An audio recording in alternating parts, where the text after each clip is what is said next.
روزانہ دینی معلومات حاصل کرنے کے لیے چینل کو ابھی سبسکرائب کریں، ہماری ویڈیو کو لائک اور شیئر لازمی کریں۔ مشکل کشا کو حضور نے کہا تھا علی دو لوگ بہت بدبخت ہیں، ایک تو جس نے حضرت صالح کی اونٹنی کی کونچیں کاٹی تھی وہ بہت بدبخت ہے، اور فرمایا جو تیری داڑھی لال کرے گا، جو تیری داڑھی لال کرے گا، تیرا چہرہ لال کرے گا وہ بہت بدبخت ہے۔ اور اللہ اس کی آنکھیں بھی کنجی تھی جس نے حضرت صالح علیہ السلام کی اونٹنی کو شہید کیا، اس کی آنکھیں بھی کنجی تھی جس نے حضرت مولا مشکل کشا کو شہید کیا۔ مولا مشکل کشا تشریف لائے، اس نے خنجر زہر میں بجھا دیا، اور خنجر کو زہر میں بجھا کر یہ انتظار کرنے لگا کہ علی آئیں آئیں۔ اب یہ مولا سے کوئی رابطے میں نہیں تھا۔ مولا مشکل کشا آئے، اور آنے کے بعد ماہ رمضان شروع ہو گیا، ماہ رمضان مبارک شروع ہو گیا۔ تو مولا مشکل کشا 17ویں روزے کو اپنی بیٹی بی بی زینب اور اپنے دونوں بیٹے مولا حسن مولا حسین کو بلا کر کہتے ہیں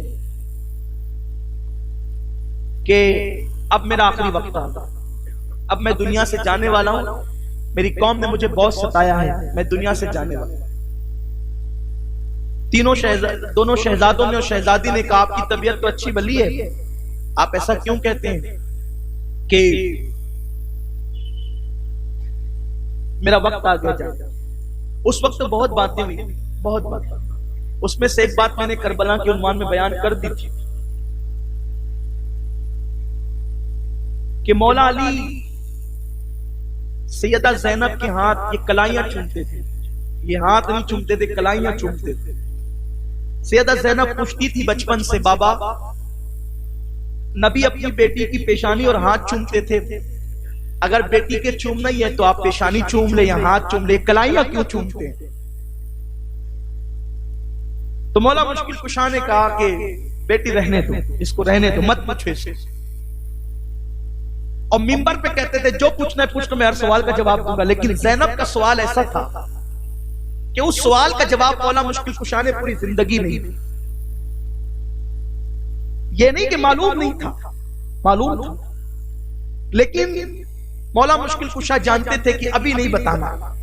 جب مولا مشکل کشا نے کہا کہ میرا آخری وقت آ گیا، میں چند دن کا مہمان ہوں، تو سیدہ زینب نے بابا کے پیر پکڑے، کہا بابا ساری زندگی جو میری کلائیاں چومتے رہے، اور کہا ابھی اس کا جواب نہیں دینا، اب آخری وقت آ گیا، اب تو بتا دیں۔ اگر اب آپ نے نہیں بتایا تو ممکن ہے کل کوئی کہے گا کہ علی تو منبر پہ کہتے تھے جو پوچھنا ہے پوچھ لو، بیٹی کا جواب نہ دے سکے۔ فرمایا بیٹی تیری کلائیاں اس لیے چومتا ہوں کہ ایک وقت وہ آئے گا کہ تیری کلائیوں میں ہتکڑیاں لگے گی، تیری کلائیوں میں ہتکڑیاں لگے گی۔ سیدہ زینب کی آنکھیں پھٹی کے پھٹی رہ گئی، کہنے لگی بابا میری کلائیوں میں حسن جیسا جس کا بہادر بھائی ہو، حسین جیسا جس کا بھائی ہو، اس کی کلائیوں میں بیڑی، اس کی کلائیوں میں ہتکڑیاں لگے گی، لیکن بابا تم کہتے ہو تو بات تو سچی ہے، بابا حسن جیسا بھائی، حسین جیسا بھائی، اور پھر آپ کہتے ہیں کہ میرے بھتیجوں میں قاسم جیسا بھتیجا، عباس جیسا بھائی، پھر بھی میری کلائیوں میں ہتکڑیاں لگے گی۔ تو مولا کی آنکھوں میں آنسو آ گئے، فرمایا بیٹی جب تیری کلائیوں میں ہتکڑیاں ہوگی تو حسن نہیں ہوگا، حسن تو زہر پی کر پلا دیا گیا ہوگا، زہر پلا کر حسن کو کب سے جنت کا مسافر بنا دیا گیا ہوگا۔ بیٹی اس وقت تیرا بھائی حسین بھی نہیں ہوگا، وہ تو کئی زخم کھا کر کے جنت کی راہ کا مسافر بن چکے گا۔ بیٹی اس وقت تیرے بہادر بھائی جس کا قد اونٹوں جیسا اونچا دکھتا ہے، اس عباس کے بازو بھی کاٹ لیے گئے ہوں گے۔ کہا بابا وہ کیسا دن ہوگا؟ فرمایا بیٹی وہ کربلا کا دن۔ اس وقت بہت روئے تھے مولا، سیدہ زینب روئی، مولا حسین روئے، سبھی روئے۔ ایک غم تو یہی تھا کہ مولا مشکل کشا کہہ رہے کہ اب میں جا رہا ہوں، دنیا سے جانے والا ہوں۔ اس کے بعد بیٹی کو کربلا کی داستان بتائی۔ کربلا تو مشہور ہی تھا پورے خاندان میں، وہ آپ بار بار مجھ سے سنتے رہیں، اور اللہ جب تک زندگی دے گا میں بار بار انشاءاللہ سناتا رہوں گا، آپ سنتے رہیں گے اور فیض حاصل کرتے رہیں گے۔ اللہ ہماری نسلوں کو سنائے۔ یعنی مولا کا علم کیا تھا، کلائیوں میں اکڑیاں لگے گی بیٹی کے علی کو یہ بھی پتا تھا، اب علی کا علم یہ ہے تو نبی کا علم کیا ہوگا؟ پھر آپ کی عادت کریمہ کی حضور کی سنت کے مطابق کہ جب آپ نماز کے لیے جاتے تو آواز لگاتے جاتے بیٹے حسن حسین زینب اٹھو، اور بھی آواز لگاتے اپنے غلاموں کو بھی اٹھو جلدی کرو نماز کا وقت ہو گیا جلدی آؤ مسجد میں، خواتین گھر میں تیاری کر لے نماز کی۔ 17 رمضان المبارک کو مولا مشکل کشا نے سحری کے بعد محلے کی بطخوں کو چلاتے ہوئے دیکھا، بطخیں چیخ رہی تھی، شور کر رہی تھی۔ گھر کے کسی فرد نے کہا بابا ان بطخوں کو کیا ہو گیا ہے، یا جتنا شور کرتی ہیں عبادت میں خلل کرتی ہیں، یہ کیوں شور کر رہی ہے؟ مولا مشکل کشا کی آنکھوں میں آنسو آ گئے، فرمایا یہ نوحہ کر رہی ہے، رو رہی ہے یہ سب۔ کہا کس لیے؟ کہا یہ علی کی موت پر رو رہی ہے۔ کہا بابا؟ کہا ہاں، یہ سب چیخ چیخ کر روتی ہے، کہتی ہے ہائے علی، علی دنیا سے جا رہے ہیں۔ سب حیران تھے، گھر کا اچھا بلا ماحول ہے، سازشیں تو رچی تھی، سب کو پتا بھی تھا، اور مولا یہ کہتے ہیں بطخیں اس طرح کر رہی ہے، یہ سارے حالات ہیں، معاملات ہیں۔ ایسے میں رمضان کی 17 تاریخ کی فجر پڑھانے کے لیے مولا مشکل کشا مسجد گئے تو یہ پہلے سے محراب میں چھپا ہوا تھا ابن ملجم، اور اس نے مولا مشکل کشا کو نماز کی حالت میں ایک زوردار وار تو آپ کا امامہ کٹا، امامہ کٹ کر سر کٹا، اور سر کٹتے ہوئے جو ہے وہ آپ کے حلق تک جو ہے وہ کھنجر آیا، اور جب وہ بھاگنے لگا تو بہرحال پکڑ لیا گیا تو مولا مشکل کشا نے اس وقت فرمایا کہ مجھے شدت کی پیاس لگ گئی ہے، ایک کام کرو مجھے پانی۔ تو جیسے ہی مولا مشکل کشا کو پانی پیش کیا گیا تو اس نے ابن ملجم نے کہا کہ علی تجھے تو مارا گیا ہے اور میں نے تو معاذ اللہ مارا ہے، تو مار کھانے والے سے زیادہ محنت مارنے والے کو لگتی ہے، تجھ سے زیادہ پیاس مجھے لگی۔ مولا مشکل کشا نے کہا مجھے مت دو، پہلے اس کو پانی، پہلے تو پی لے پانی، فرمایا پانی پی۔ کئی روایتیں ملتی ہے، بعض صوفیہ فرماتے ہیں کہ اس نے پانی ہاتھ میں لے کر بھی نہیں پیا، مولا نے اپنے ہاتھ میں کٹورا لیا تھا اور پانی پینا چاہا تھا، لیکن اس نے اتنی معاذ اللہ اس کو چند دنوں میں نفرت ڈال دی گئی تھی اس کے دل میں مولا مشکل کشا کی، کہ اس نے علی کے ہاتھ کا کٹورا پیاس کی وجہ سے مانگا تو صحیح، اس کو شاید ایسا لگتا تھا کہ نہیں ملے گا کیونکہ قاتل جو ہوں، لیکن مولا نے یہ بات بتائی کہ علی کی سخاوت بھی کیا، غلاموں کو اپنوں کو تو سب دیتے ہیں، یہ دشمن کو قاتل کو بھی عطا کر رہے ہیں، یہ علی کی سخاوت ہے۔ اسی لیے تو جب ہم علی سے اور اولاد علی سے اور خاندان علی سے مانگتے ہیں تو یقین سے مانگتے ہیں کہ ملے گا، کیونکہ جب دشمنوں کی جھولیاں بھرتے تو اپنوں کی کیوں نہیں بھریں گے، اپنوں کو کیوں عطا نہیں کریں گے؟ آؤ در زہرا پر پھیلائے ان کے دامن، نسلیں ہیں کریموں کی لجپال گھرانہ ہے، اس گھرانے کی بات ہی جدا ہے۔ تو اس نے پانی تو لیا، لیکن مولا مشکل کشا کے ہاتھ کا خیال کرتے ہوئے پھر اس نے پانی نہیں پیا۔ تو بعض صوفیہ کہتے ہیں کہ اگر وہ پانی پی لیتا، پانی تو دیا تھا مولا نے، اگر وہ پانی پی لیتا تو پھر وہ کفر پر نہ مرتا، خارجیت پر نہ مرتا، اللہ اس کو ایمان کی دولت دیتا۔ لیکن چونکہ علی کا قاتل، علی سے زبانی بدبختی کرنے والا، گستاخی کرنے والا کفر پر مرے گا، تو علی پہ خنجر اٹھانے والا ایمان پہ کیسے جا سکتا ہے؟ وہ خارجیت اس نے قبول کر لی، مولا مشکل کشا پہ حملہ کیا۔ مولا نے وصیت فرمائی کہ جتنا زخم مجھے لگایا ہے اتنے اس کو بھی لگانا، اس کو زیادہ اذیت مت پہنچانا، میرے قاتل کو زیادہ اذیت مت پہنچانا۔ اور پھر اس کے بعد 17 تاریخ کی صبح پورا دن گزرا، 18 کا پورا دن گزرا، 19 کا پورا دن گزرا، 20 کا پورا دن گزرا، اور 21ویں تاریخ کو آپ جو ہے اس دار فانی سے دار بقا کی طرف کوچ کر گئے۔ انا للہ و انا الیہ راجعون، آپ کی شہادت ہو گئی۔ اس طرح ولادت کعبے میں ہوئی اور شہادت آپ کی مسجد میں ہوئی، مسجد میں آپ کو شہید کیا گیا۔ جب آپ شہید ہو گئے یہ بات پتہ چل گئی، دیکھو بہت، میں نے کہا نا بہت ساری روایتیں ہیں، تو میں نے ہر روایت پڑھنا ہے اور آپ کو پیش کرنا ہے تاکہ آپ کی معلومات میں آپ کو جو بہتر لگے آپ اس کو قبول کر لیں۔ تو جس وقت مولا مشکل کشا کی شہادت ہو گئی، شہادت کی خبر جیسے کوفہ میں عام ہوئی ہے، تو جو لوگ اپنے آپ کو علی کا محب کہتے تھے، خارجیوں نے اتنے ہنگامے کیے کہ انہوں نے اپنے دروازے بند کر لیے، انہوں نے اپنے دروازے بند کر لیے، دروازے انہوں نے نہیں کھولے.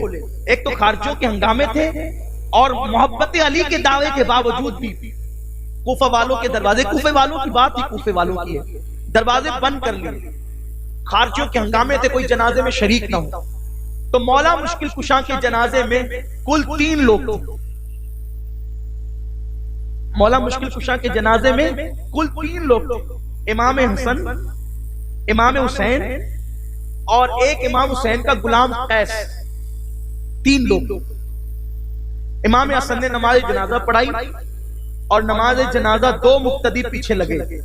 اس سے یہ بھی پتا چلتا ہے کہ اللہ والوں کے ساتھ دنیا میں کیسا ظلم کیا ہے، کیا ظلم ڈھایا ہے. اور بھی اس کے علاوہ روایتیں تاریخ میں ملتی ہے، لیکن چونکہ میں وہ بیان کر چکا ہوں اس لیے آج اس کا تذکرہ نہیں، دوسری باتوں کا تذکرہ کر رہا ہوں. یعنی یہ بھی ہمارے لیے بہت بڑے صبر کا پیغام ہے کہ اگر تم پر ایسا وقت آ جائے کہ لوگ تمہارے جنازے میں تمہارے باپ داداؤں کے جنازے کی مخالفت کرے، اس وقت گھبرانا نہیں، اس لیے کہ جنازے میں کوئی آئے یا نہ آئے یہ دوسری فضیلت ہے، حق پر جان دے دینا یہ سب سے بڑی فضیلت ہے. کوفے والوں کے دروازے بند ہو گئے.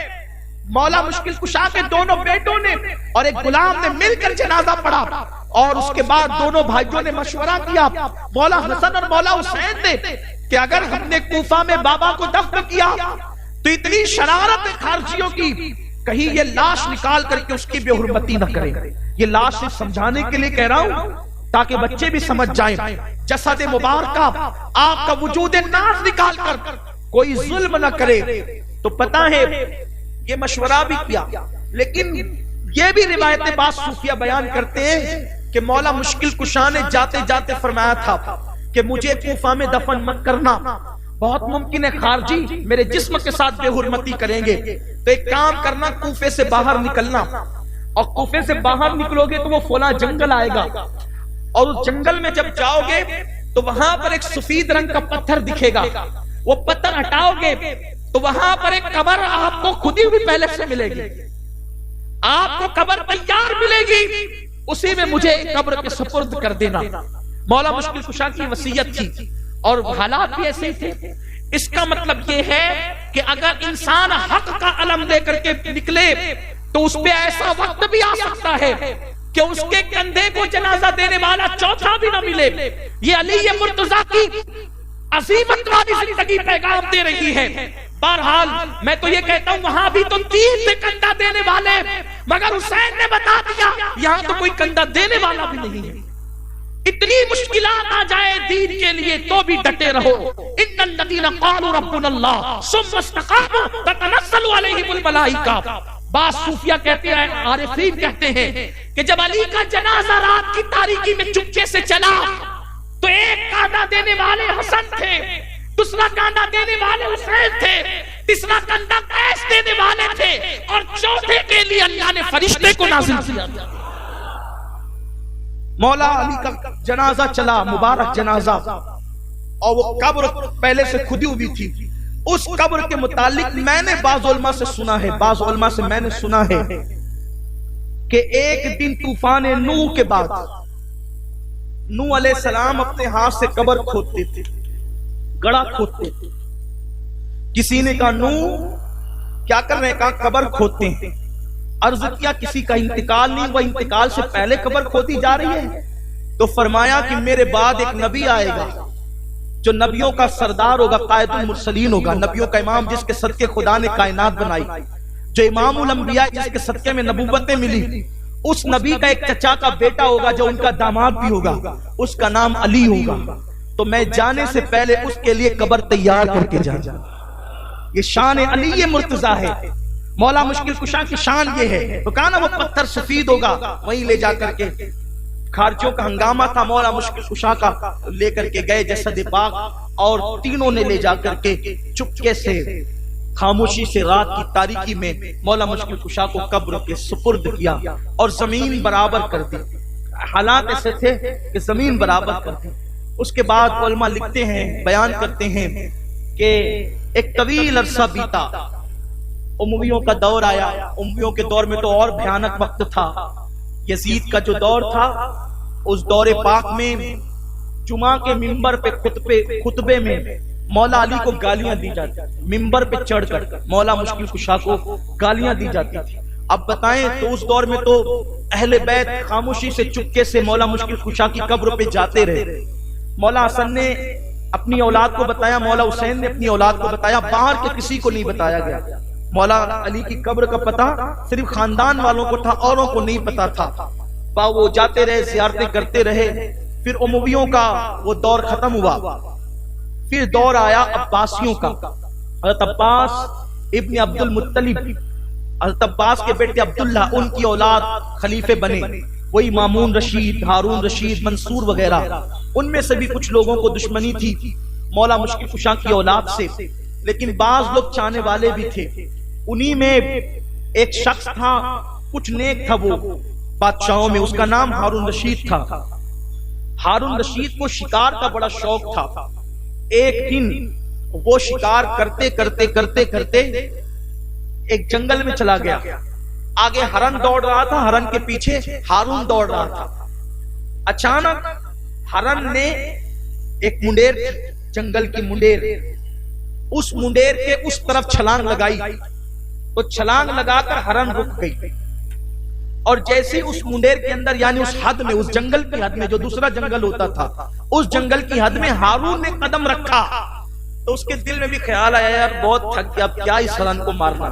اس نے بھی تیر اندر رکھ لیا، کمان اپنے کندھے سے لٹکا لی۔ ہرن ہارون سے نہیں ڈرتا اور ہارون ہرن کو قید نہیں کرتا۔ ہارون کے دل میں ایک دماغ میں بات آئی، اتنی محنت سے اس کے پیچھے کئی کلومیٹر میل دوڑتے ہوئے آیا، اور یہاں آ کر کے یہ میرے سامنے کھڑے ہو کے آنکھیں دکھا رہا ہے، میں اس کو پکڑتا نہیں اور یہ مجھ سے ڈرتا نہیں، میں نہیں پکڑتا، میں بیزار ہو گیا، لیکن اس کو تو ڈرنا چاہیے جو اب تک ڈر ڈر کے بھاگتے آیا تھا، تو یہ کیوں نہیں ڈرتا؟ تو وہاں پر ایک بوڑھا خوبصورت نورانی چہرے والا بیٹھا ہوا تھا۔ اس نے کہا ہارون ادھر آ۔ ہارون چونک گیا، اس کو میں نے کبھی نہیں دیکھا، اس نے مجھے کبھی نہیں دیکھا، یہ مجھے کیسے جانتے ہیں؟ نام سے کہا بابا آپ مجھے کیسے جانتے ہیں؟ فرمایا تو پریشان کیوں ہے؟ یہ ہرن تجھ سے نہیں ڈرتا، تو ہرن سے کو نہیں پکڑتا، معمہ کیا ہے تو یہ جاننا چاہتا ہے؟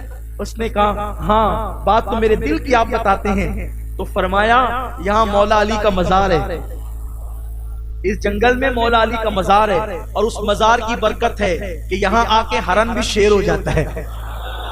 شیر خدا کے مزار پہ آ کے ہرن بھی شیر ہو جاتا ہے، وہ ڈرتا نہیں ہے شکاری سے، اور شکاری شکار نہیں کر پاتا۔ یہ مولا کی کرامت ہے، یہ اس علاقے کی برکت ہے۔